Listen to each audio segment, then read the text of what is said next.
ಅಸ್ಸಾಂ ವಿಧಾನಸಭಾ ಚುನಾವಣೆಯಲ್ಲಿ ಬಿಜೆಪಿ ಅಭೂತಪೂರ್ವ ಗೆಲುವು ಸಾಧಿಸಿದ ಬಳಿಕ ಹಿರಿಯ ನಾಯಕ ಡಾ ಹಿಮಂತ ಬಿಸ್ವ ಸರ್ಮಾ ಅವರನ್ನು ಬಿಜೆಪಿ ಹಾಗೂ ಎನ್ಡಿಎ ಶಾಸಕಾಂಗ ಪಕ್ಷದ ನಾಯಕರನ್ನಾಗಿ ಆಯ್ಕೆ ಮಾಡಲಾಗಿದೆ. ಇದೇ 12ರಂದು ಸತತ 2ನೇ ಅವಧಿಗೆ ಅಸ್ಸಾಂ ಮುಖ್ಯಮಂತ್ರಿಯಾಗಿ ಪ್ರಮಾಣವಚನ ಸ್ವೀಕರಿಸಲಿದ್ದಾರೆ.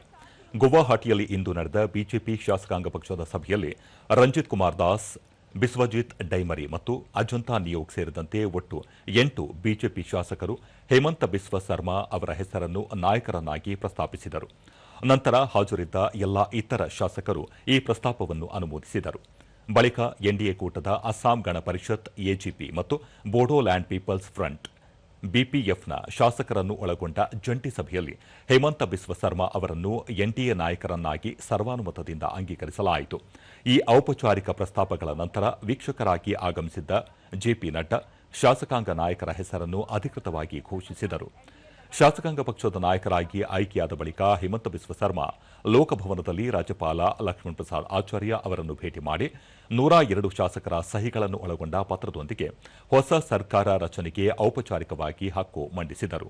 ಬಿಜೆಪಿ ನೇತೃತ್ವದ ಎನ್ಡಿಎ ಸರ್ಕಾರ ಸತತ 3ನೇ ಅವಧಿಗೆ ಅಧಿಕಾರಕ್ಕೆ ಬಂದಿದ್ದು, ಪ್ರಮಾಣವಚನ ಸ್ವೀಕಾರ ಸಮಾರಂಭ ಮಂಗಳವಾರ ಗುವಾಹಟಿಯ ಖಾನಾಪುರದಲ್ಲಿ ಇರುವ ಪಶು ವೈದ್ಯಕೀಯ ಕಾಲೇಜು ಆಟದ ಮೈದಾನದಲ್ಲಿ ನಡೆಯಲಿದೆ.